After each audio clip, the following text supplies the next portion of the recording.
Welcome to कृषि गुरु। आज हम एक नई क्रॉप के बारे में डिस्कस करेंगे जिसका नाम है लेंटिल। लेंटिल इसका साइंटिफिक नेम होता है लेंस एस्कुलेंटा। इसकी फैमिली होती है लेग्यूमिनेसी। ये एक मोस्ट न्यूट्रिशियस और ओल्डेस्ट पल्स क्रॉप है। इंडियन कॉन्टिनेंट में इसको एज अ दाल यूज़ करा जाता है, लेकिन इसको हम as a flour wheat flour के साथ मिक्स करके बेकिंग पर्पसेस में भी यूज़ करते हैं।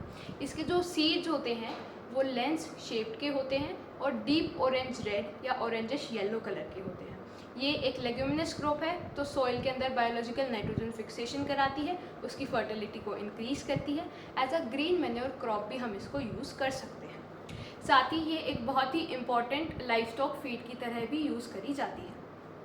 और इसका जो स्टार्च होता है वो टेक्सटाइल और प्रिंटिंग इंडस्ट्रीज़ के अंदर यूज़ किया जाता है। फिर हम बात करते हैं लेंटिल के ओरिजिन की। लेंटिल का जो ओरिजिन है वो मेडिटेरेनियन रीजन होता है। एंड अगर एरिया और प्रोडक्शन की बात करें तो सबसे ज़्यादा ये प्रोड्यूस करी जाती है इंडिया के अंदर, कनाडा के अंदर, टर्की में और यूनाइटेड स्टेट्स में। वहीं अगर हम इंडिया की बात करें तो इंडिया में जो मेजर लेंटिल ग्रोइंग स्टेट्स हैं वो होंगे हमारे पास महाराष्ट्र,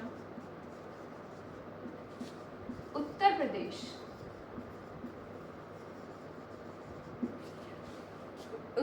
और महाराष्ट्र के रीजन में इसको सबसे ज़्यादा ग्रो करते हैं। ऑलमोस्ट 70 to 80% जो लेंटिल ग्रोइंग एरिया है वो उत्तर प्रदेश और महाराष्ट्र के अंदर आता है। इसके बाद हम बात करें इसकी क्लासिफिकेशन।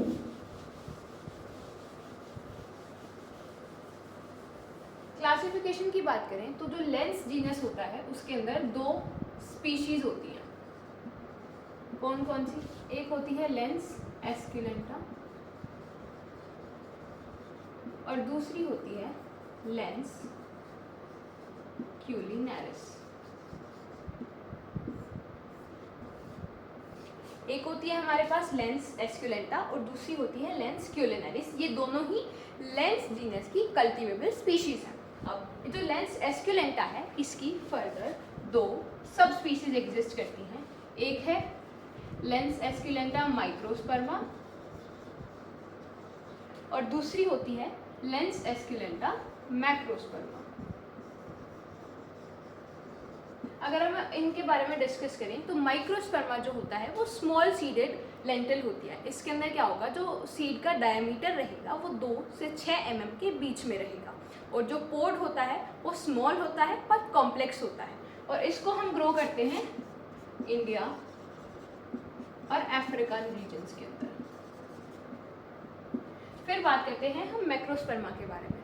मैक्रोस्पर्मा जो है ये बोल्ड सीडेड लेंटिल होती है। इसके सीड का डायमीटर 6 से 9 mm के बीच में रहता है और इसके जो पोड्स होते हैं वो फ्लैट होते हैं लेकिन लंबे होते हैं। और मैक्रोस्पर्मा को ग्रो करा जाता है मेडिटेरेनियन रीजन के अंदर।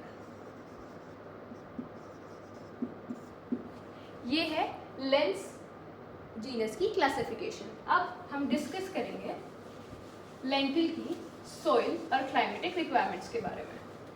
पहले हम डिस्कस करते हैं सॉइल कि लेंटिल क्रॉप को सॉइल कैसी चाहिए। वैसे देखा जाए तो लेंटिल एक बहुत ही हार्डी क्रॉप होती है, तो ये वाइड वैरायटी ऑफ सॉइल के अंदर ग्रो करी जा सकती है। लाइट सैंडी सॉइल से लेके हैवी क्ले सॉइल्स तक हम इसको इजीली ग्रो कर सकते हैं। लेकिन अगर हम बात करें कि बेस्ट सॉइल इसके लिए कौन सी रहेगी तो वो होती है well drained loamy soils. Loamy soils जो कि फर्टाइल हों और साथ ही जिनका पीएच है वो न्यूट्रल रहे। न्यूट्रल यानी कि 7 के अराउंड रहे। और एसिडिक सॉइल्स इसके लिए हार्मफुल होती है, यानी एसिडिक सॉइल्स में लेंटिल हम ग्रो नहीं कर सकते हैं। इसके बाद हम बात करेंगे लेंटिल की क्लाइमेटिक रिक्वायरमेंट्स के बारे में। क्लाइमेट की बात करें तो जो लेंटिल क्रॉप होती है उसको वेजिटेटिव स्टेज के अंदर, वेजिटेटिव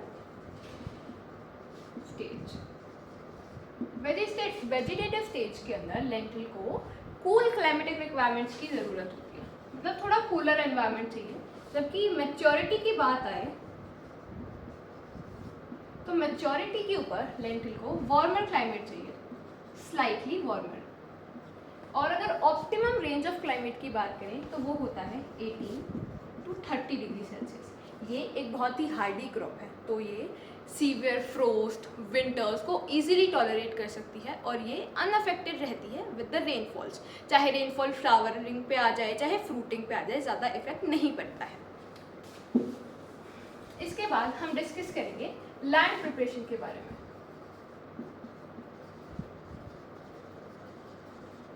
लैंड प्रिपरेशन में एक तो हमें फ्राइबल और वीड फ्री सॉइल चाहिए, friable and weed free soil. दूसरी चीज, अगर लाइट सॉइल्स हैं तो हमें ज़्यादा टिलेज की रिक्वायरमेंट नहीं होती है, मतलब लाइट टिलेज ही हमें करनी है। लाइट टिलेज से हमारा क्या मतलब है, यहाँ पे लाइट टिलेज यानी 1 से 2 प्लोइंग इसके लिए सफिशिएंट रहेंगी। बट अगर हम बात करें हैवी सॉइल्स की, अगर हम कभी भी लेंटिल को हैवी सॉइल्स के अंदर ग्रो करना चाह रहे हैं तो लैंड प्रिपरेशन में सबसे पहले हमें एक डीप प्लॉइंग करनी पड़ेगी। डीप प्लॉइंग के बाद हम क्या करेंगे, 3 से 4 क्रॉस हैरोइंग्स करेंगे और उसके बाद हम इसकी लेवलिंग करेंगे। लेवलिंग एक बहुत ही इंपॉर्टेंट एस्पेक्ट है और हम ये चीज़ याद रखेंगे कि जब हम लेवलिंग कर रहे हैं तो हम एक जेंटल स्लोप रखेंगे ताकि इरिगेशन अच्छे से हो सके, इरिगेशन में प्रॉब्लम्स ना आए। ये है इसकी मेजर लैंड प्रिपरेशन जो इसको चाहिए होती है बेस्ट ग्रोथ के लिए। इसके बाद हम बात करेंगे सोइंग टाइम की। सोइंग टाइम की बात करें तो रेनफेड अगर हमें लेंटिल ग्रो करनी है तो हम ग्रो करेंगे उसको second fortnight of October. Second fortnight of October मतलब 15 से 30 अक्टूबर के बीच में हम इसकी सोइंग करेंगे अगर हम रेनफेड कंडीशंस में कर रहे हैं तो। अगर इरिगेटेड कंडीशंस हैं तो हम इसकी सोइंग करते हैं नवंबर के अंदर। और अगर हम लेट सोइंग कर रहे हैं तो लेट सोइंग इसकी जा सकती है फर्स्ट वीक ऑफ दिसंबर तक। लेकिन लेट सोइंग में एक बैड एस्पेक्ट ये रहता है कि जो ईल्ड है, जो ग्रेन ईल्ड रहेगी वो 20% डिक्रीज हो जाती है अगर हम लेट सोइंग करते हैं, जो कि फर्स्ट वीक ऑफ दिसंबर में करी जाती है। सोइंग टाइम के बाद हमारे पास आता है सोइंग मेथड्स। सोइंग मेथड्स क्या होते हैं? सोइंग मेथड्स इसके लिए बेस्ट यूज जो करा जाता है वो है हमारे पास सीड ड्रिल। सीड ड्रिल में क्या करेंगे, हम लाइन सोइंग करेंगे जिसमें रो स्पेसिंग रहेगी हमारे पास 22.5 सेंटीमीटर्स। लेकिन अगर हम लेट सोइंग कर रहे हैं तो वहाँ पे हम जो रो टू रो डिस्टेंस रहेगा उसको रिड्यूस कर देंगे टू 18 सेंटीमीटर्स ताकि ऑप्टिमम प्लांट पॉपुलेशन मेंटेन करी जा सके। अब सोइंग मेथड्स के बाद बारी आती है वेराइटीज।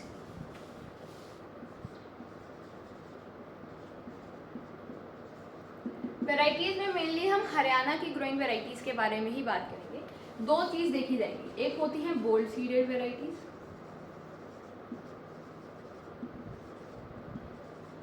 और दूसरी होती है स्मॉल सीडेड वेराइटीज।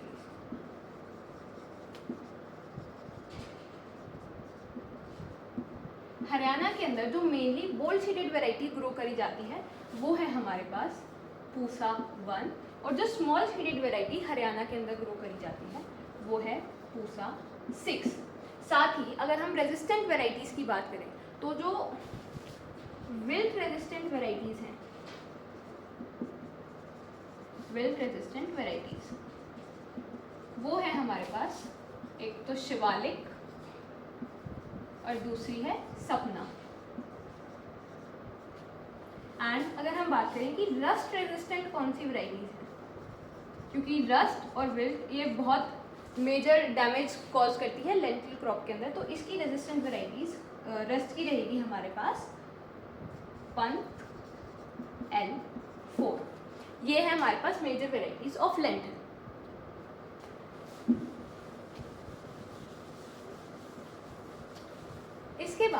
डिस्कस करेंगे फर्टिलाइजर रिक्वायरमेंट्स के बारे में। फर्टिलाइजर रिक्वायरमेंट्स बोलो या न्यूट्रिएंट रिक्वायरमेंट्स बोलो, तो फर्टिलाइजर रिक्वायरमेंट में हमारे पास रहता है कि 20 kg N पर हेक्टेयर और 40 kg फॉस्फोरस पर हेक्टेयर। ये दोनों की ही सारी डोजेज हम एज अ बेसल डोज देते हैं। मतलब जितना भी फर्टिलाइजर है वो हम सोइंग से पहले बेसल डोज में दे देंगे। और अगर हमारी जिंक डेफिशिएंट सॉइल्स हैं तो जिंक डेफिशिएंट सॉइल्स में हमें क्या करना होता है, 25 kg ZnSO4 पर हेक्टेयर के हिसाब से हम देंगे सोइंग टाइम पे। लेकिन अगर हमने पहले ZnSO4 मान लो नहीं दिया, या हमें नहीं पता कि हमारी जिंक डेफिशिएंट सॉइल्स हैं और हमें जिंक की डेफिशिएंसी प्लांट में शो हो रही है, जो कि 4 वीक्स ऑफ सोइंग के बाद हमें दिखती है, हमें कैसे पता चलेगा कि वो जिंक की डेफिशिएंसी है? तो उसमें क्या होता है कि जो लीफ की टिप है उस पर क्लोरोसिस होने लग जाती है। क्लोरोसिस यानी कि येलोइंग। तो लीफ की टिप पे अगर येलोइंग हो रही है 4 वीक्स ऑफ सोइंग के बाद, तो हम कैसे जिंक की डेफिशिएंसी को ट्रीट कर सकते हैं? हम वहाँ पे क्या करेंगे, हम स्प्रे करेंगे मिक्सचर ऑफ 1 kg ZnSO4 यानी कि zinc sulphate, 5 kg urea in 250 litres of water. अगर जिंक की डेफिशिएंसी शो हो रही है तो हमें स्प्रे करना होगा mixture of 1 kg zinc sulphate, 5 kg ureas in 250 litres of water. ये थी हमारी फर्टिलाइजर रिक्वायरमेंट। अब हम बात करेंगे सीड ट्रीटमेंट की और सीड रेट की। पहले हम सीड रेट की बात करें तो small seeded varieties, small seeded varieties का जो सीड रेट है वो 30 से 40 kg पर हेक्टेयर रहता है। वहीं अगर बोल्ड सीडेड वेराइटीज की बात करें तो सीड रेट जो होता है वो 45 से 50 kg पर हेक्टेयर चाहिए होता है हमें। फिर हम इसके सीड ट्रीटमेंट की बात करते हैं। सीड ट्रीटमेंट में क्या होगा, हमें पता है लेंटिल एक लेग्यूमिनस क्रॉप है, तो हम इसके अंदर राइजोबियम कल्चर करते हैं। राइजोबियम कल्चर अब हम कैसे करेंगे, जो हमारा जैगरी सॉल्यूशन होगा उसके अंदर हम उसके सीड्स को डिप करेंगे, फिर उसकी हम प्रॉपर मिक्सिंग करेंगे स्टिरिंग करके। देन हम क्या करेंगे, उसमें हम राइजोबियम इनोकुलेंट डालेंगे, फिर थोड़े टाइम बाद हम उसको बाहर निकालेंगे, शेड में ड्राई करेंगे और इमीडिएटली उसकी सोइंग करेंगे। उसके बाद हमें उसकी स्टोरेज नहीं करनी है। और केमिकल ट्रीटमेंट से अगर हम बात करें तो इसके अंदर हम थिराम 2 kg पर सीड्स के हिसाब से यूज़ कर सकते हैं।